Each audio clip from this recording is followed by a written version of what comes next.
You go onto Facebook and you see the likes and you see this validation, and it's a tab and a tab and a tab and a tab and a tab. And now attention spans are shortening. You see young people who can't function outside of their phones. They have difficulty maintaining real relationships. Combine that with hardcore, unbelievably stimulating pornography. And then the real life experience doesn't live up. Question of the day before I move into the segment. What's your opinion on porn? Harmless or normal? Corrosive, dangerous? And from all angles. I want to hear what you think. Moral, legislative, and personally. What are your experiences with it? Do you consider them struggles? Let me know. This is a topic that people have a lot of differing opinions, a lot of heated opinions. Yeah. Because many are in heat. So the context here, this is, it started as a meme, this whole, by the way, if you have children, they probably shouldn't be here for this segment. We're going to talk about this frankly and really try not to make a bunch of dick jokes. So. Try real hard. Really. Get it? Well, no, not hard. We'll try with great vigor. That's worse. No, that's even worse. Strenuously. Difficult. Diligence. Yes. We will do our due diligence because I get mine. So, No Nut November is what it was called. It started out as kind of a meme. And it was basically this idea that people weren't going to watch pornography or masturbate throughout the month of November. So it started out as a joke. And crime went up by 1,000%. But more and more young people have been deciding, especially since they've been doing this, that porn is bad for them, that it doesn't work for them. They don't want to be watching porn. Some of them feel as though it's a real problem. Not necessarily everybody. So I'll get to my opinion in a second, but the media entertainment industrial complex, they've been trying to go on the offensive, for those who don't know, and they've been trying to convince people for a long time, but more so recently, that porn and masturbation is actually good for them, even going so far as to tie it in, as they always do, with something that they want to support or they necessarily don't like. They just go, you know what, we're going to tie No Nut November to the far right. Clinical psychologist Dr. David Lay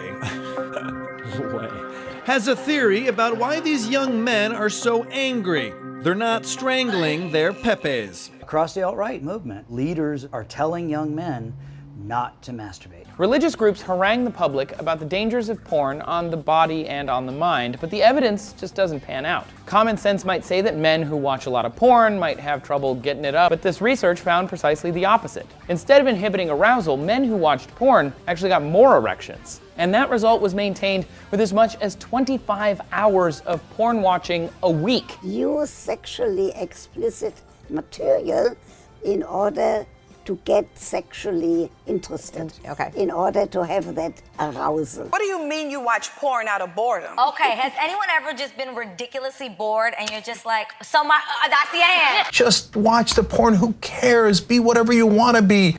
Well, hold on, how does porn allow you to be whatever you want to be? It doesn't. What does that mean? If I can see it, if I just believe it. It doesn't. What is that? It doesn't help you at all. And is he in the porn?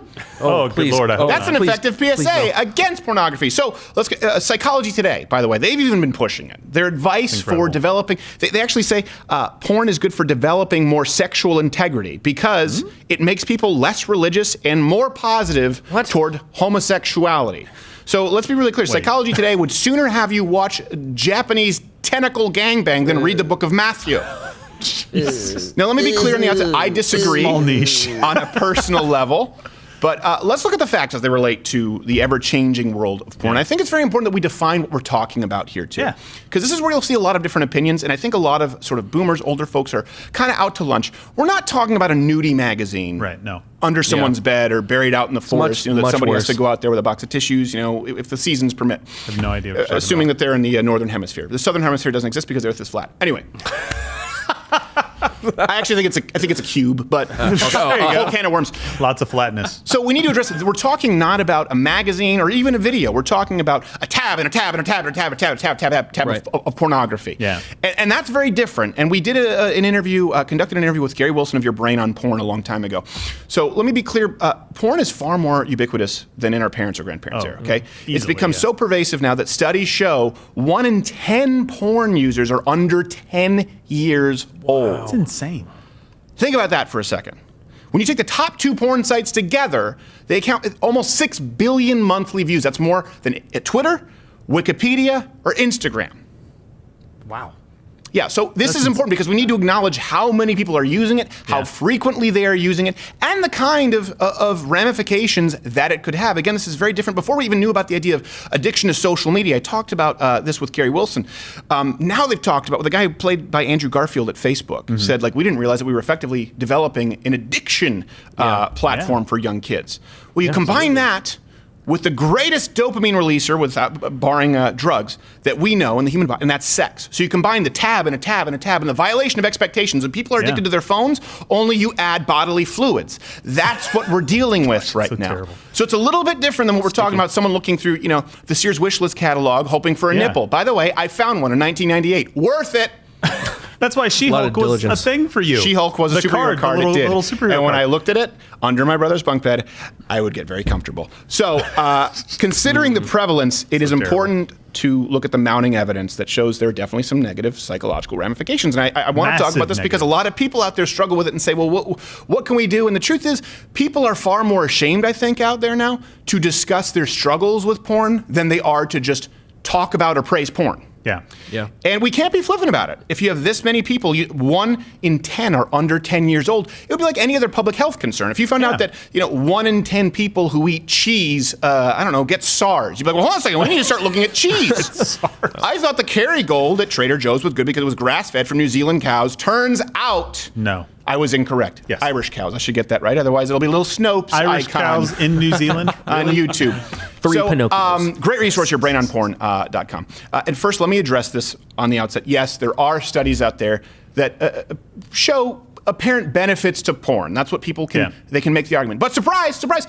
They're based on subjective self-reporting. This is important. A lot of people go, well, how does the data come in differently that's pro-porn and anti-porn? It's like the healthcare statistics. They go, well, hold on a second. How do you say that we have better healthcare in the United States and people in other countries don't think so? Well, if you look at the subjective healthcare rankings, and these are just globally ranked based on people's personal satisfaction with their healthcare, it rates us right between Slovenia and Cuba. Yeah. Then there was the UK World Health Study. It was 11 countries ranked. The United States was ranked 11th. The UK was ranked number 1, despite us having higher survival of cancer rates. I think you're twice more as likely to die from breast cancer. So subjective reporting is not an accurate measurement for the effects of pornography. Right. People like porn, and people who watch porn and want to watch more porn, of course, are going to say, it's been great for me. Yeah, it's working out. It's like making policy by polls like Bernie Sanders does. I don't know. What do people think? Well, let's do that. I don't think there's a problem with heroin. So apparently Bob Kethel, big heroin. Let's look at some of the objective studies, though, as it relates to porn. Much more likely to make people feel depressed. It desensitizes people. Evidence points to the fact that it pushes them to more and more taboo content, often involving violence, combining violence and sexual arousal. As a result, it can make sex less enjoyable in real life. It can lead to problems like low libido, lack of interest in sex, erectile dysfunction in men. Let me present you with a statistic. This isn't about self-reporting that I like naked ladies and dicks. That's not what we're saying. Young men's erectile dysfunction rates used to be around 2 or 5%. Yeah. After the creation of free streaming hardcore pornography, numbers are now between 14 to 35%. That's almost 1,000% increase. It's significant. That's what we call statistically significant. Yes. Japan, it's gotten so bad, 36% of young men are not interested in having sex at all. I don't think it's porn on that one, though. Well, it's just no. It is pornography totally and also kidding. very weird stuff that happens in Japan. It's a weird place. But compare that to the whole. Remember when we were growing up, the horny teen archetype. Even you don't have to go back that far. American Pie. Yeah. Compare that to 36% of young men in Japan. Like, no. I just put a dick in a computer. I have a sex robot. No. What port do you use? And you're like, well, hold on a second. What about if you want to have? What if you want to have sex with a real lady in real life? No. I just need a USB-C. Yeah, USB-P. I don't know what this is. Like you're turning a key. Their porn apparently is a Prius. Just a tin USB-C. Very, very horny. Yes, very horny. Early exposure, by the way, since we're talking about 1 in 10 1 in 10 of porn users are under the age of 10. Early exposure can increase young people's chances of acting violently towards others. Risky sexual behavior. This shouldn't come as a surprise. No. STDs. Okay. Yeah. So objectively, porn can also, this is something people need to know, and I think a lot of people have experienced this. This is why I want to know what your subjective experiences have been. But objectively, it can harm relationships. Divorce rates double when people are watching porn. when one spouse is watching porn, married couples have less sex, which it doesn't seem like we're treading new ground talking about this here, but a lot of people don't talk about it, as you see with Rolling Stone and the Young Turks. Watch the porn! What's the matter? Well, what if it is something, particularly this sort of, this almost like meta porn that we have now with these tabs and hardcore pornography and highlight reels. Yeah. What if it does have negative ramifications? Right? What if all of this data adds up and you go, hold on a second, how irresponsible is it to just say, just watch porn? And by the way, yes, I'm a hypocrite. Before you go on, of course I've seen porn. Of course, everyone in this room is a hypocrite. I want to be clear about that. We'll come back to that afterwards.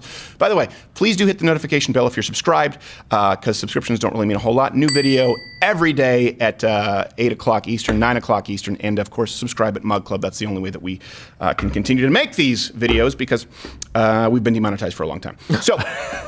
I want to talk about this to go back to this idea. You know, there's something called the violation of expectations. Yeah. And I talked about this with Gary Wilson. He was talking about how this is why the internet is very addictive to a lot of people, or social media, right? You want to search something. It could be, I don't know, you're looking for a skillet. What's the best way to season a skillet? And you type in a search, and you find more information than you could read in a lifetime about seasoning skillets. Yeah. Right. You go, oh my gosh, a tab and a tab and a tab. Or same thing, you want to see what your friends are up to. And you go onto Facebook, and you see the likes, and you see this validation, and it's a tab and a tab and a tab and a tab and a tab. And now attention spans are shortening. You see young people who can't function outside of their phones. They have difficulty maintaining real relationships. Let's combine that. And by the way, this is admittedly a problem from people who've created these social media platforms.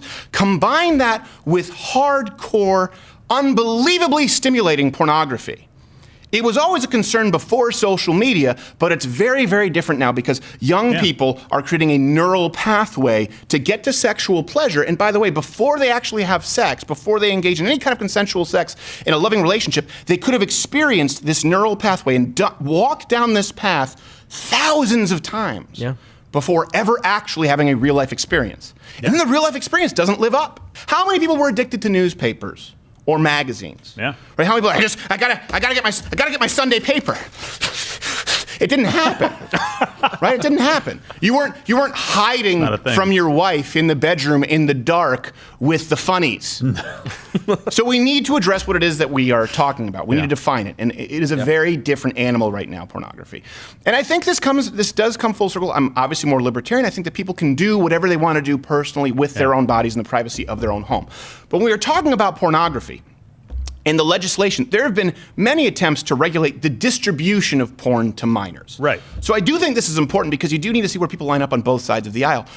There are many laws, right, against adults actively showing porn to minors. Right. But there have been many attempts to require actual age verification for porno sites. And again, everyone here probably knows it says, are you 21? Yes. What criminal mastermind could possibly fool that system? It's so hard to break. It's like, enter in your birthday. I don't know if I'm admitting to a crime, but half the time if I'm just going to like a cigar website or something, I just put in any random birthday. Yeah, before 1987 because it's my birthday. I just go, I don't know, 5/14/87. I know I'm good. You don't think a 12-year-old can figure that out? Right. So anytime there has been an actual attempt for real laws regarding verification to view online porn at a federal level, they've all been overturned in the courts. So think about this for a second. Again, this is why I just think it's irresponsible. Wherever you line up, it is irresponsible to tell people, just go watch porn, who cares? Well, no one is advocating that kids can get into R-rated movies by themselves. No. But anyone can just open up their phone, click, yep, 21, and then whatever of the most depraved hardcore porn you can imagine. And by the way, hardcore porn that none of us could have imagined when we were 16, 18 years old, pre-internet, is available to them. And if we talk about, drag queen story time with kids and transitioning children, and people rightfully get upset about that because we want to protect the most vulnerable and innocent among us, then we do have to talk about what porn could potentially be doing to our kids. No one is saying that you should be able to sell porn to an 8-year-old. That's illegal. No. But for some reason, keeping it age appropriate as far as online content, it always gets knocked down. Remember when you were a kid, you walked through those cowboys swinging doors at Blockbuster? They couldn't grab you by the collar fast enough and pull you out of it. Exactly. But now there's no one to do that. Yeah. And I want to address this too. I think this is important, this idea of hypocrisy, because the left will often point to hypocrites on the right. Yeah. And they did this with Ben Shapiro when he talked about pornography. Yep, I'm a hypocrite. Everyone here is a hypocrite. But I think we need to recognize the difference between systemic hypocrisy and hypocrisy in vice. right? You see the left, they often point to Republicans. They go, oh, look, he's a hypocrite. He believes in moral Christian family values, but we found out that he was on, Ashley Madison. Or we found out that he was addicted to porn. Yeah. Or, or look, this guy, who are you, George W. Bush? Who are you to tell people that they shouldn't be abusing alcohol or drugs? You did coke one time. Yeah. We get it. You used to do drugs. Usually that's why someone is advocating against certain vices, because we understand that it's corrosive, and these are vice by its very nature means that it's tempting to everybody and it's inherent. And I don't think there's any more inherent carnal desire than that to procreate. Naked ladies look good. So want to be clear, everyone is a hypocrite on the right and on the left, sure. But I do think that the left points to hypocrisy on the right more so as it deals with morality and vice and issues of conscience that we all struggle with. That's not the same as, say, Al Gore advocating for green climate policy, right? Advocating for carbon offsets and you not being able to drive an SUV, but flying around the world in a private jet and having 3 homes that use more power than you will use in 2 decades' time. That's not the same as, hey, listen, I think pornography is really bad. Oh, look, there's a naked lady. Of course I want to watch it. Versus, I think that you're killing the planet, but I'm going to fly around on a Learjet. There's a difference in hypocrisy found in vice. Every single person at some point in their life is a hypocrite as it deals with these issues. That is not the same as people who are proactively hypocritical and they make a hypocritical decision beforehand out of convenience.